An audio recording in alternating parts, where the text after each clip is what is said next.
sociedade, bem comum, todos dando as mãos.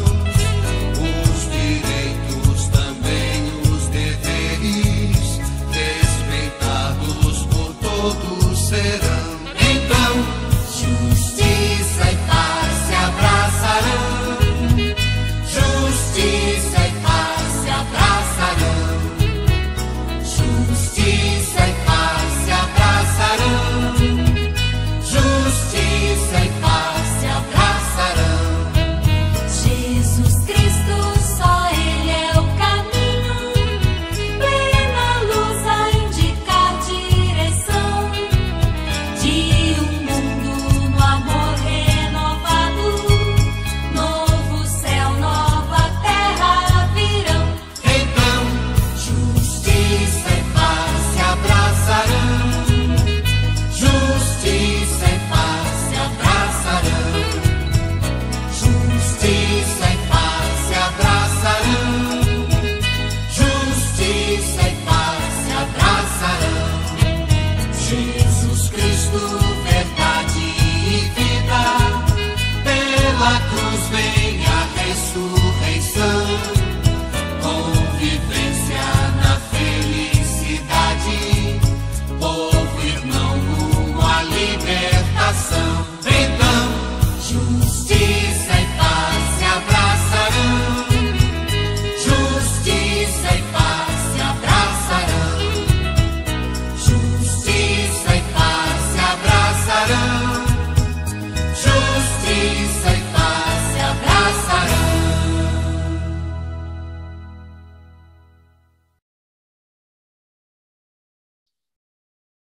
Olá, amigos ouvintes, vocês que nos acompanham pela Rádio Nova Aliança, sejam todos muito bem-vindos ao nosso programa de Justiça e Paz, neste sábado, 16 de outubro.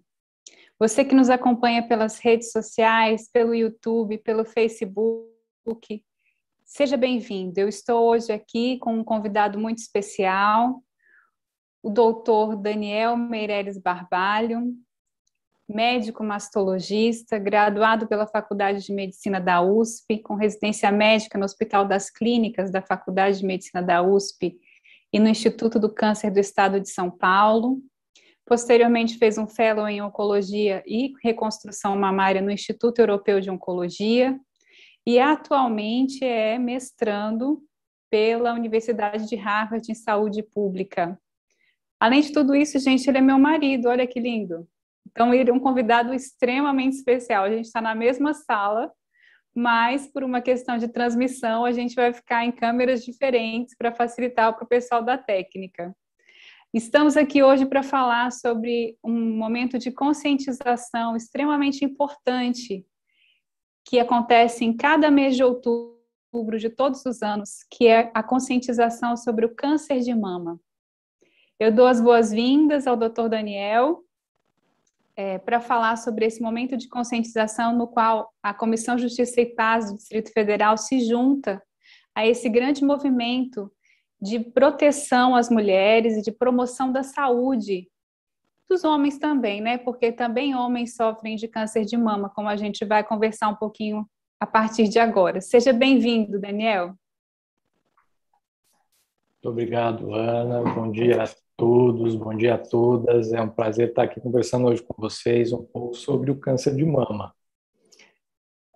O câncer de mama, para a gente ter uma ideia, as estimativas são que ocorrem em torno de 60 mil novos casos por ano no Brasil. E o câncer de mama ele é responsável por também em torno de 15 mil mortes por ano no Brasil. Essas 15 mil mortes, elas representam em torno de 3% de todas as causas de morte da mulher brasileira. E o que a gente pode fazer para diminuir essa mortalidade? Um grande exame que a gente pode fazer é a mamografia. A mamografia ela é indicada a partir dos 40 anos, uma vez ao ano, para todas as mulheres. A realização da mamografia reduz a mortalidade por câncer de mama, ou seja, morre-se menos por câncer de mama, em torno de 15% a 35%, dependendo do trabalho que a gente usa. E tendo uma média aí em torno de 25% nos trabalhos mais atuais. Ou seja, 1/4 de redução de mortes devido à realização da mamografia. Então, é um exame muito importante que deve ser feito em todas as mulheres, anualmente, a partir dos 40 anos. Essa é a grande mensagem da mamografia. E se alguém tiver alguma dúvida, né, por favor, faça perguntas. Eu estou aqui à disposição para respondê-las. Doutor Daniel, é muito importante essa informação da mamografia. Existe no Brasil alguma garantia de que a mulher tem direito à mamografia? Que ela deve ser executada pelo Sistema Único de Saúde? Porque muitas vezes as pessoas não têm condições de pagar esse exame. Então, existe alguma garantia de que esse exame vai ser feito pela rede pública? Sim, existe. Esse exame é coberto pela rede pública de saúde, e o Ministério da Saúde, existe uma fila especial no Ministério da Saúde que todas as mulheres a partir de 50 anos devem fazer. Isso não quer dizer que de 40 a 50 anos não haja benefício. O benefício ele existe, ele é menor do que a partir dos 50 anos, portanto, essa prioridade é dada a partir dos 50 anos. Mas todas as mulheres podem e devem realizar a mamografia a partir dos 40 anos. Há, porém, um dado não muito encorajador, que a cobertura mamográfica no Brasil hoje ela é em torno de 25%.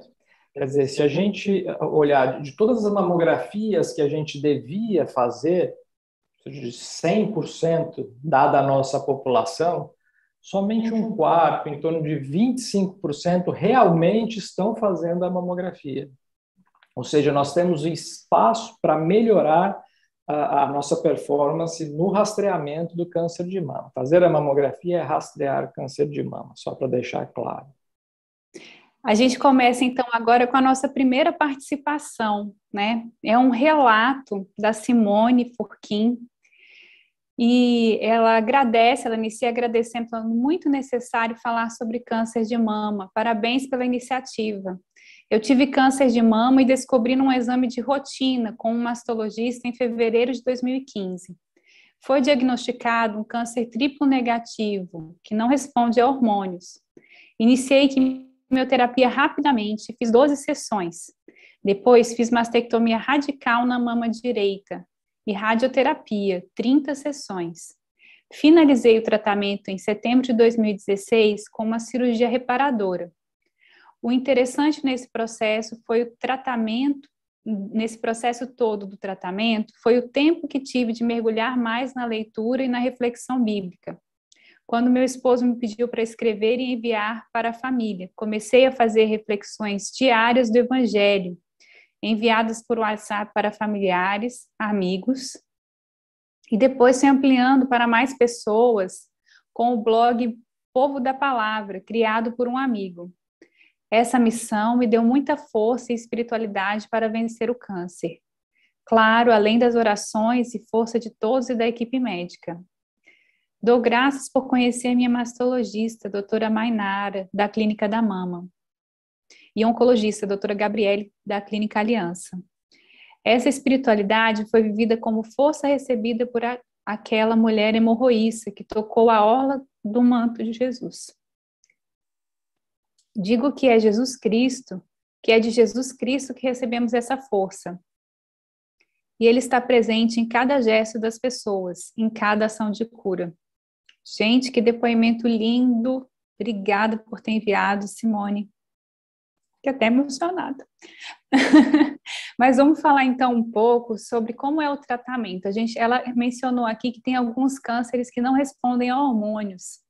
Então, a gente pode falar um pouco sobre essa questão dos cânceres que respondem a hormônios e os que não respondem a hormônios, de uma forma bem geral, para tentar entender, explicar um pouco melhor, de uma forma mais simples para as pessoas que estão acompanhando a gente? Perfeito. Bom, então, primeiro, que bonito esse relato, né? Eu conheço a doutora Mainara, um grande abraço para ela, um grande abraço para você também. E eu costumo dizer para as minhas pacientes, assim, não deixar que esse desafio passe por sua vida sem um propósito, sem uma mudança, sem uma reflexão. E esse relato foi muito importante para fazer esse ponto. A fragilidade da nossa vida, ela está sempre presente. Mas quando a gente tem uma doença grave, ela fica mais palpável, fica mais próxima da gente. E isso pode nos levar a dois caminhos, né? Um dos caminhos é a gente se encolher e lamentar, e existe uma fase para isso que a gente tem que acolher. E o outro caminho é perguntar: o que essa doença veio trazer para mim? O que eu preciso aprender com esse desafio? E você brilhantemente acolheu esse desafio, foi em frente e superou isso. Então, meus parabéns por esse relato e que outras mulheres que possam estar passando agora pela fase de descoberta, de tratamento, possam se sentir mais confortadas com isso e seguir em frente nessa pergunta: o que essa doença veio trazer para mim? O que na minha vida não está... O que eu estou dando atenção na minha vida para coisas que não são importantes? Que eu devo, na verdade, parar de me importar com as coisas que não importam e focar naquelas que são essenciais. Bom, dito isso, vamos voltar então à pergunta que é sobre o câncer de mama, hormônio sensível ou não. Todo câncer de mama, a gente não tem só um câncer de mama, a gente tem vários cânceres de mama. E a gente faz alguns exames no câncer de mama para saber o que ele responde, que tratamento ele responde. É um exame que se chama imunohistoquímica. Nesse exame, a gente vê a presença de receptores de estrógeno e progesterona, que são hormônios, né, e a presença de HER2, que é outra molécula. A maioria dos cânceres de mama, eles são hormônios sensíveis. Em torno de 70% dos cânceres de mama respondem a hormônio, ou seja, existe um remédio, uma droga que a gente dá que melhora as pacientes que têm câncer de mama. Esse remédio é o tamoxifeno, o anastrozol e alguns parecidos com o anastrozol. Mas em torno o restante que não responde, alguns têm aquele HER2, que eu falei já, mas em torno de 15%, 10, 15% de todos os cânceres de mama, eles são triplo negativos, foi essa palavra utilizada. O que quer dizer triplo negativos? Que são esses três? Quer dizer que não tem receptor de estrógeno, não tem receptor de progesterona e não tem o HER2. O câncer de mama triplo negativo, ele é hoje um dos mais agressivos, que melhoram com o uso de quimioterapia, a cirurgia e a radioterapia também, que foram todas as etapas, né, passadas nesse bonito relato. Bom, tem muitas perguntas surgindo, estão me encaminhando aqui pelo YouTube. A Silvia Pinto, cumprimentando as prestimosas colaborações, pergunto: por que as mulheres que sofreram câncer de mama não podem fazer reposição hormonal? Ótimo. A reposição hormonal, ela é um fator de risco para câncer de mama. Então, vamos falar antes da gente ter câncer de mama. Quem faz reposição hormonal aumenta um pouquinho o seu risco de vir a ter câncer de mama. O risco é pequeno. Em torno de a cada 200 mulheres que fazem reposição hormonal, a gente aumenta um caso de câncer de mama. E quando essa reposição é com estrógeno e progesterona, um caso a cada 50. Então, a cada 50 mulheres aumenta um caso extra de câncer de mama. A reposição hormonal também tem os seus benefícios. Se a gente for, não estamos falando ainda de mulheres que tiveram câncer de mama, nós estamos falando de mulheres que não tiveram câncer de mama. Se essa mulher tem muito casos de câncer de mama na família, ou seja, a gente já sabe que ela tem um risco aumentado de câncer de mama, a gente não vai indicar reposição hormonal para essa mulher, que seria um empurrão a mais no sentido de ter uma chance maior de vir a desenvolver câncer de mama na vida. Naquela mulher que não tem risco para câncer de mama, isso só vai descobrir perguntando ao seu médico, o uso de reposição hormonal pode ter benefício, trazer benefício, a depender dos sintomas. Então, a reposição hormonal ela não é obrigatória, não é toda mulher que precisa de reposição hormonal, e dentro daquelas que precisam, a gente vai excluir aquelas que têm um risco elevado de câncer de mama para fazer a reposição hormonal. Agora, aquelas mulheres que tiveram câncer de mama, aí a gente realmente não recomenda o uso da reposição hormonal, porque pode ser um combustível para essas células do câncer. E eu disse que 70% são responsíveis ao hormônio e outros 30% não. Quando eu digo responsivo, é que existe um remédio que melhora esse risco, tá? Mas, possivelmente, nas fases iniciais do câncer, essa célula foi responsiva a hormônio e perdeu essa sensibilidade ao longo do caminho. Então, mesmo para os cânceres que não são hormônios sensíveis, ou seja, que não respondem ao tamoxifeno, ao anastrozol, aquelas drogas que eu falei, a gente realmente não recomenda a reposição hormonal, seja para hormônio sensível, hormônio não sensível, para mulheres que já tiveram câncer de mama, para a gente não ser um combustível para uma possível célula oculta ali que ficou. Temos mais participações. Eu acho que o tema de hoje realmente está bombando. A Luciene de Souza Marques cumprimenta a CJP por esse programa, a Ana e o Dr. Daniel por nos proporcionarem essa oportunidade de conhecer melhor o câncer de mama e pergunta: no caso de mama densa, o SUS tem algum programa para exames complementares? Sim, tem sim, Luciene. É uma excelente pergunta. No caso de mama densa, só a mamografia não é suficiente. No caso de mama densa, além da mamografia, a gente usa ultrassom também das mamas. Ou seja, o ultrassom das mamas para as mulheres que não têm a mama densa, mama lipossubstituída, ele ajuda muito pouco a mamografia, 0,4%.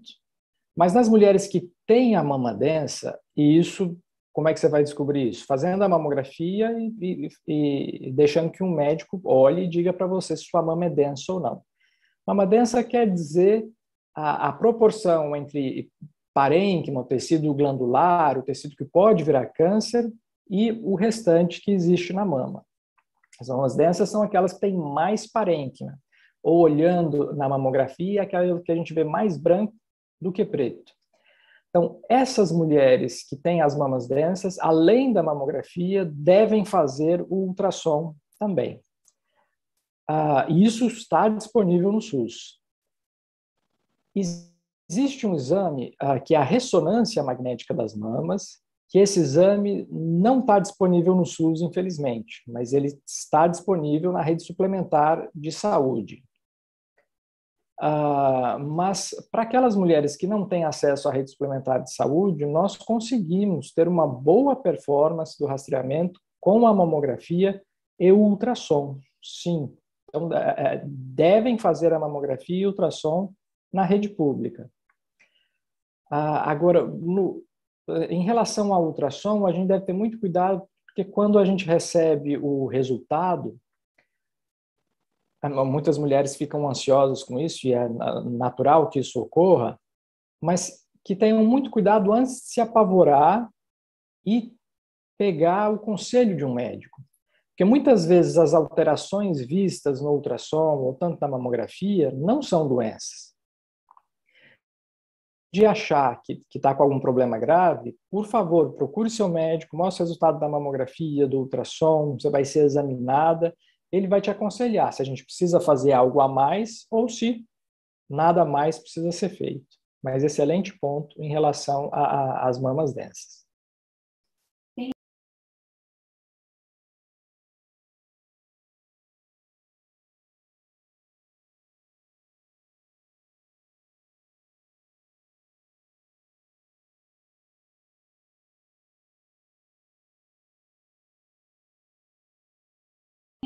Gente, eu estava com o áudio mudo, desculpa. Tem uma pergunta complementar. Qual o melhor exame de monitoramento para quem já teve câncer de mama? O PET-CT ou o pacote de junção de cintilografia óssea, mamografia, ressonância magnética, ecografia abdominal e torácica? Excelente pergunta. Então, vamos lá. Esses exames são exames, a não ser a mamografia, a ressonância e a ecografia, que é o ultrassom da mama. Vamos deixar isso um pouco à parte. Vamos falar dos exames que a gente chama de estadiamento sistêmico. O que quer dizer estadiamento sistêmico? É a gente perguntar no restante do corpo se a gente encontra a doença, além da doença que a gente vê na mama. Isso que é estadiamento sistêmico, procurar no restante do corpo. Então, toda mulher que tem um diagnóstico de câncer de mama, a gente deve fazer, nesse primeiro momento inicial, um rastreamento para a gente identificar se no restante do corpo a gente encontra alguma coisa. Ela perguntou também sobre o uso do PET-CT. O PET-CT para estadiamento 3 ou acima, ele pode acrescentar. Abaixo disso, ele traz pouco benefício em relação ao uso de tomografias e, às vezes, a gente usa ultrassom de abdômen superior também. Então, como é que você vai saber isso? Procurando seu médico. Mas isso é na fase inicial. Ou seja, acabei de descobrir um câncer, preciso fazer esses exames.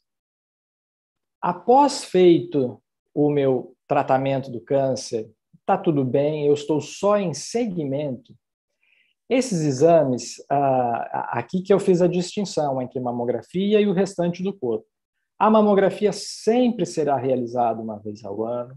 O ultrassom sempre será realizado nas mulheres com mamas densas. E a ressonância, se disponível, ela também está indicada. Os exames no restante do corpo, as tomografias, já é um assunto um pouco delicado. As principais diretrizes, tanto a NCCN, que são as diretrizes norte-americanas, ou a ESMO, que é a Sociedade Europeia de Oncologia, elas não recomendam que esses exames sejam feitos de rotina. Não estou falando de mamografia, nem ultrassom, nem ressonância de mamas. Nós estamos falando sobre o restante do corpo. Essas diretrizes recomendam que, numa conversa com o paciente, num exame físico com o paciente, exames laboratoriais, ou seja, exames de sangue, a gente faça esse primeiro rastreio dos pacientes. Se houver necessidade, esses outros exames serão feitos. Mas se não houver nenhum indício, esses exames não trazem benefício. Gente, a gente já está indo para o nosso intervalo, nosso primeiro intervalo. Na sequência, nós voltamos com o comentário do Evangelho da nossa querida Simone Furquim, que sempre contribui de maneira bela para o nosso programa. E vejo você. Olá, ouvintes. A leitura do Evangelho hoje é Lucas, capítulo 12, de 8 a 12. O tema central deste texto é sobre a importância da presença do Espírito Santo na história da salvação. Interessante perceber que o Evangelho de Lucas nos mostra 3 momentos importantes da presença divina no meio de nós. No Antigo Testamento, Deus esteve presente, sobretudo por meio dos profetas, depois pela vida e ensinamento de Jesus Cristo.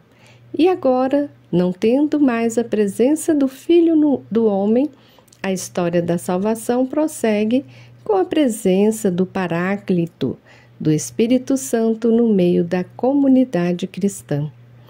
O Evangelho de Lucas é o que mais fala sobre a ação do Espírito Santo na comunidade. Logo no início de sua vida pública, Jesus anuncia na sinagoga a boa notícia. O Espírito do Senhor está sobre mim, pois que me ungiu para evangelizar os pobres, enviou-me a curar os quebrantados de coração, a pregar liberdade aos cativos e restaurar a vista aos cegos, e pôr em liberdade os oprimidos, a anunciar o ano aceitável do Senhor. Certamente a comunidade cristã entendeu que, após a morte e ressurreição de Jesus, o Espírito Santo é que moveria os fiéis na evangelização. Por isso, no texto de hoje, o evangelista entendeu o quanto era necessário o Paráclito para a vida da comunidade.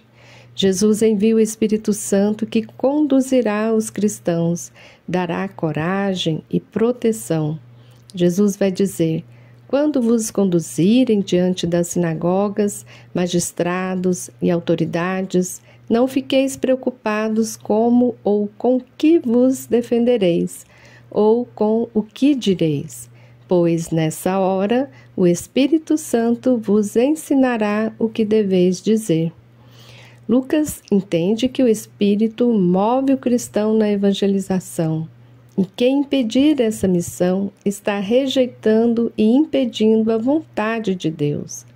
Lucas está se referindo aos perseguidores dos cristãos, às autoridades romanas e religiosas, que prendiam, que matavam, como fizeram com o apóstolo Paulo e seus discípulos quando pregavam o Evangelho, movidos pela ação do Espírito Santo. A Igreja nos ensina que a presença do Espírito Santo já existia desde a criação. No primeiro capítulo do livro do Gênesis, encontramos essa presença como sopro divino, que no hebraico é escrito como ruá. Neste momento, estamos presenciando a guerra entre o Hamas e Israel. Quantas vidas ceifadas e desrespeitadas por uma guerra bélica, política e guerra de informação. Essas guerras são exemplo de afronta contra o Espírito Santo, pois afronta o projeto de Deus, que é vida em abundância para todos. Nesse momento, oremos juntos, unidos ao Papa Francisco, e pedimos para que a divina ruá, o sopro divino, seja o sopro de vida, de acalento a essas vítimas e também de transformação dos corações dos dirigentes desses conflitos. E oremos para que a divina ruá continue animando os fiéis a viver e anunciar a boa notícia, o Evangelho de Jesus Cristo. Amém. Então, que mensagem linda da nossa querida teóloga Simone Forquim. A gente está num momento muito propício para essas reflexões sempre. Eu trago também aqui em relação ao Papa Francisco uma mensagem do Dia Internacional da Mulher. A mulher é a harmonia, é a poesia, é a beleza. Sem ela, o mundo não seria assim tão belo, não seria harmônico.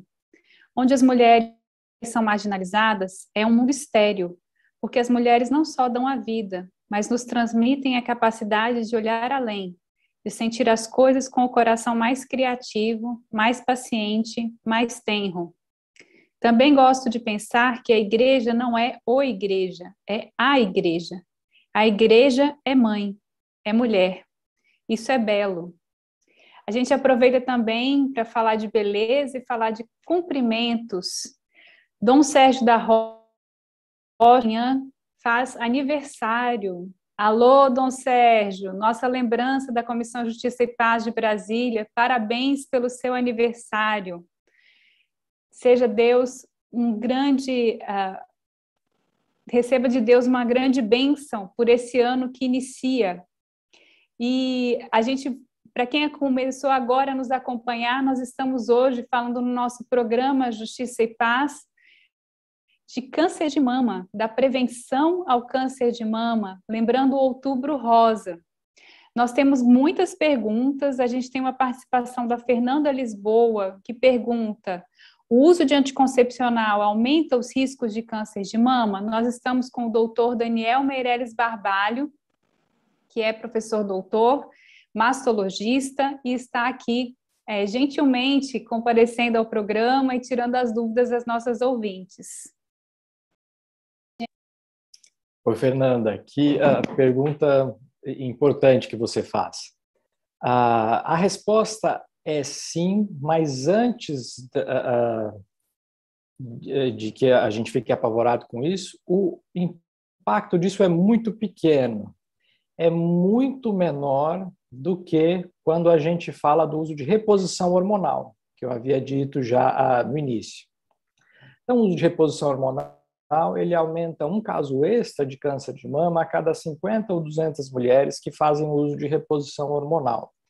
Então, se você não tem risco para câncer de mama, você pode utilizar se houver indicação, se houver sintomas, ou seja, não é obrigatório para todo mundo, mas nos casos da anticoncepção, que é a sua pergunta, usar anticoncepcional, eu disse que sim, mas esse risco já cai muito lá para baixo. Então, é um caso extra de câncer de mama para em torno de 7.000 usuárias de anticoncepcional. Então, se a gente já fazia aquela regra para o risco de câncer de mama, ditar quem deve fazer o uso ou não, essa regra é ainda mais importante para o uso de anticoncepcional. E este risco aumentado, ele começa a partir de 10 anos de uso de anticoncepcional. Ou seja, a resposta é sim, mas o impacto é muito pequeno. Ou seja, para eu ter um impacto do uso de anticoncepcional no meu risco de câncer de mama, eu preciso usar 10 anos de anticoncepcional, e esse impacto vai ser um caso extra a cada 7.000 usuários. E a gente sabe que o anticoncepcional tem seus benefícios óbvios.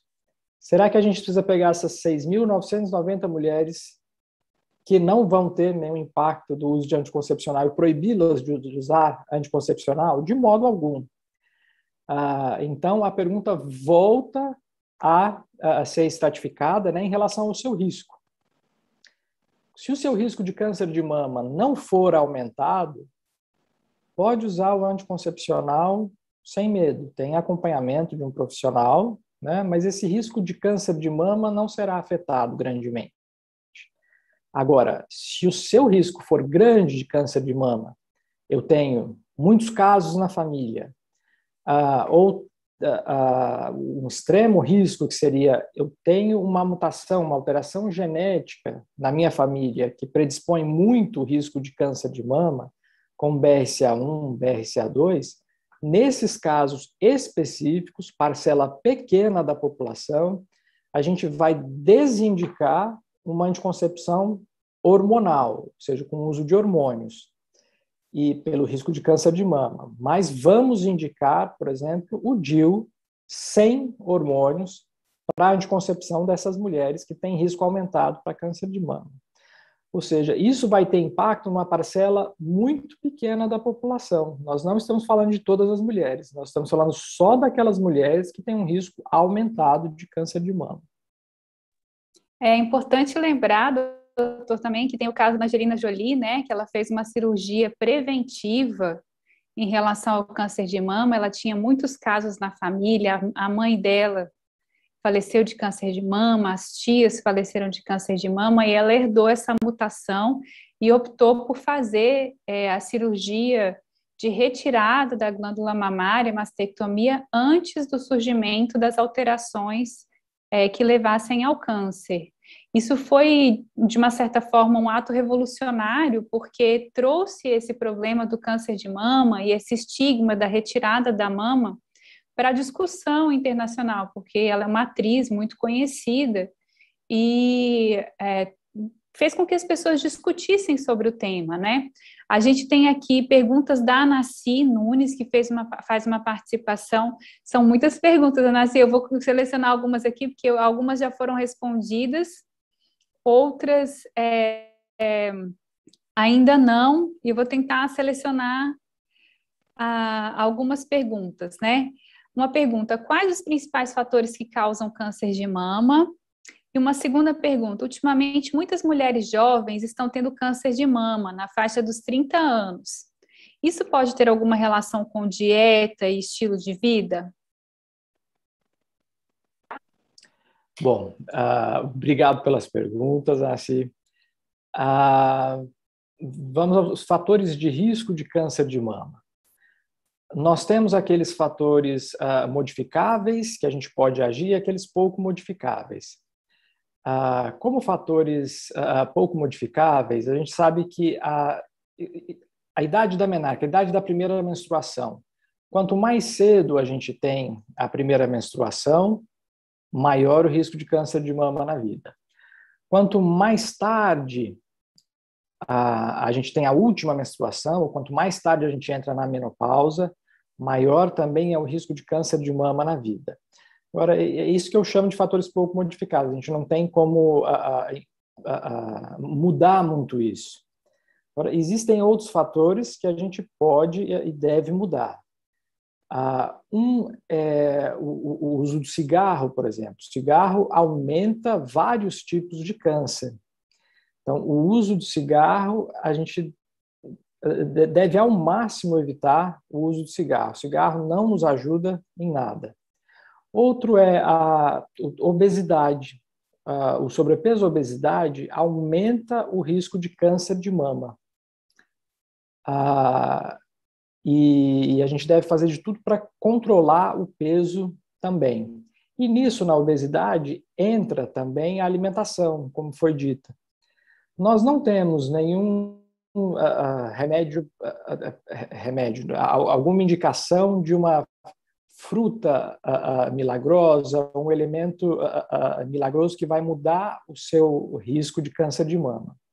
As indicações são gerais, ou seja, quanto mais frutas, legumes, verduras a gente comer, melhor vai ser a nossa saúde, não só reduzindo o peso, reduzindo o risco de problemas cardiovasculares, ou seja, infarto, AVC, o derrame, e também o seu risco de câncer. Então, seria o tabagismo, o cigarro, a dieta, como eu falei, e o uso também de carne vermelha, principalmente embutidos, está relacionado ao câncer de cólon, ao câncer do intestino grosso. Então, se a gente puder reduzir também o consumo desse tipo de alimento, a gente vai ter benefícios, tanto no sentido do câncer, quanto no sentido cardiovascular, ou seja, infarto e AVC, derrame. E a segunda pergunta foi, não me lembro mais, os fatores de risco. Isso, fatores de risco e a questão de que algumas mulheres jovens têm sido diagnosticadas com câncer de mama. Se isso teria essa relação com estilo de vida e dieta ou seria algum outro fator? Tá. Nessas mulheres que têm um risco que têm um diagnóstico tão jovem, esses fatores que eu discuti provavelmente têm pouco impacto, têm um menor impacto. A gente não pode dizer que não tem impacto nenhum, mas o impacto ele é menor. Esses riscos a gente está falando para as mulheres que têm, ele é mais proeminente nas mulheres que têm um diagnóstico ali depois da menopausa, acima dos 50 anos. Esse risco relativo é maior de cigarro, dieta e atividade física. Agora, nas que têm tão jovem como 30 anos, como você falou, aí o BRCA1, BRCA2 e outros genes, como foi dito aqui da Angelina Jolie, que tem o BRCA1, e se não me engano, a mãe teve câncer de ovário, não foi de mama, porque estão ligados, né, câncer de mama, ovário, pâncreas, nessa síndrome relacionada ao gene que ela tem, que é o BRCA1. Nessas que têm um diagnóstico tão cedo, 30 anos, elas têm indicação de fazer esse teste genético para saber se nos genes dela, ela tem alguma mutação no gene BRCA1, BRCA2 e outros. A gente aprendeu, esses não são os únicos. TP53, CHEK2, ATM, também fazem parte dos genes que a gente estuda nessas mulheres que têm um risco, que têm um diagnóstico de câncer de mama tão cedo. E por que isso é importante, a gente descobrir se essas mulheres têm esse gene mutado ou não? Para BRCA1 e BRCA2, isso tem importância no tratamento. A gente tem drogas hoje que estão indicadas para quem tem esse tipo de mutação. E a gente também pode pesquisar a família dessas pacientes que tiveram câncer de mama tão cedo. Então, uma mulher que teve câncer de mama aos 30 anos e a gente descobre que ela tem um gene patogênico, que a gente chama, um gene um pouquinho alterado, que aumenta a chance de câncer de mama no BRCA1, as irmãs dessas mulheres, elas têm que ser pesquisadas para saber se elas têm esse gene ou não. Porque se ela tem, cada irmã tem em torno de 50% de chance de ter dado o gene também ou não. E se a gente descobre esse gene alterado antes da gente ter o câncer de mama, a gente tem outras possibilidades de agir para diminuir o risco de câncer dessa paciente que ainda não teve o câncer de mama. Como a cirurgia redutora de risco, como foi dita, fazer a mastectomia profilática ou preventiva, a retirada das mamas e reconstrução, mesmo antes da gente ter um câncer. Mas vou só fazer uma pausa e deixar bem claro, isso não é para todas as mulheres. Isso é para uma parcela muito pequena da população. Então, de todos os cânceres de mama, somente em torno de 10% deles está relacionado a alguma causa de hereditariedade. E desses, só metade, em torno de 50%, está relacionado ao BRCA1 ao BRCA2. Então, a gente está falando, na população geral, a gente está falando de algo que acomete menos de 1% da população. Então, não é para toda mulher pensar em mastectomia profilática. É só para uma parcela muito pequena da população. Então, essa paciente que teve o diagnóstico cedo, tão cedo, e abaixo dos 45 anos a gente pode fazer a pesquisa desse gene, depois também dos 45 anos, a depender de alguns fatores de risco, e se a gente descobre esse gene afetado, a gente pesquisa os familiares dessa paciente com gene afetado. Porque descobrindo esse gene afetado antes do diagnóstico de câncer de mama, a gente pode agir para diminuir o risco de câncer. Como a gente pode agir?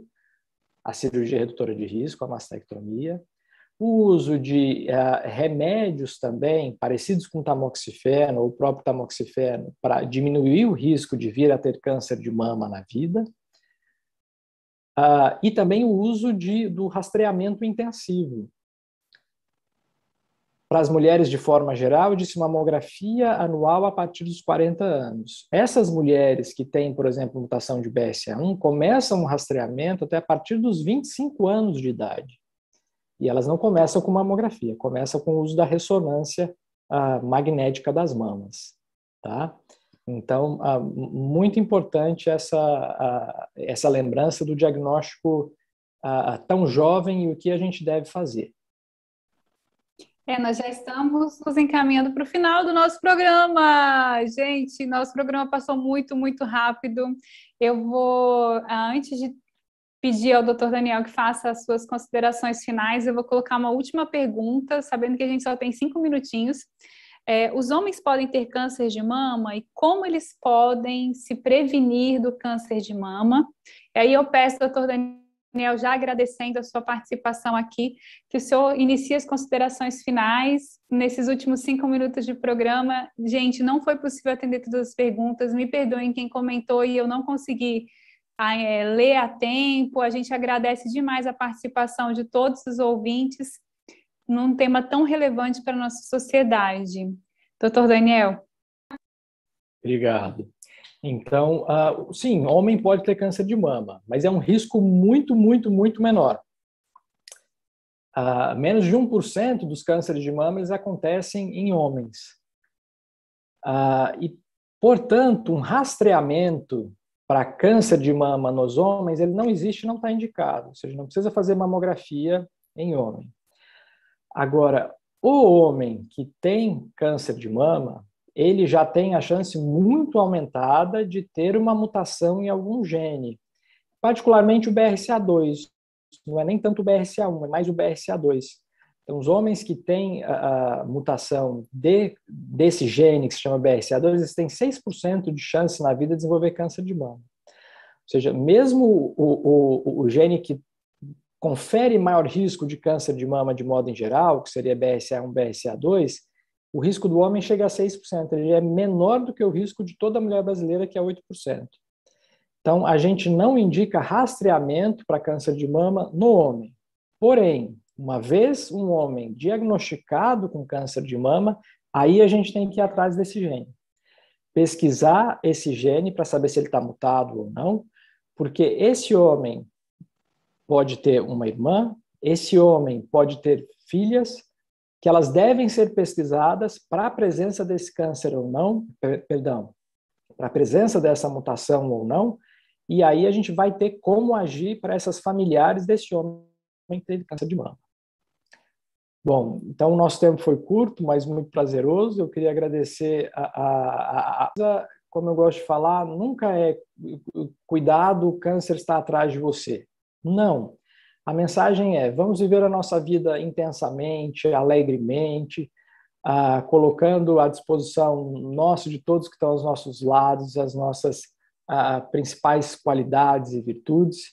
E vamos lembrar também que existe o câncer de mama, que ele acomete em torno de 8% das mulheres brasileiras, ou seja, 1 a cada 12 mulheres vai ter câncer de mama, e que a gente pode prevenir o risco de morte por câncer de mama. Como? Fazendo um exame simples, como a mamografia. Então, retornando, qualquer mulher, a partir de 40 anos, deve fazer mamografia anual, para aquelas que têm o risco habitual. Para aquelas que têm risco habitual, ou seja, tem um risco aumentado, converse com o seu médico, que existem outras possibilidades da gente fazer esse rastreamento mais intensivo e outras possibilidades da gente também diminuir o risco de câncer de mama ao longo da vida. Com isso, finalizo e me coloco à disposição também. Se houver mais dúvidas, por favor, entre em contato com a gente, que ficaremos muito felizes em poder auxiliar. Muito obrigado a todos. Obrigada, doutor Daniel, pela presença aqui hoje no programa de Justiça e Paz. Obrigada à audiência, a todos e todas que participaram ativamente nesse programa de sensibilização da prevenção ao câncer de mama no período do Outubro Rosa.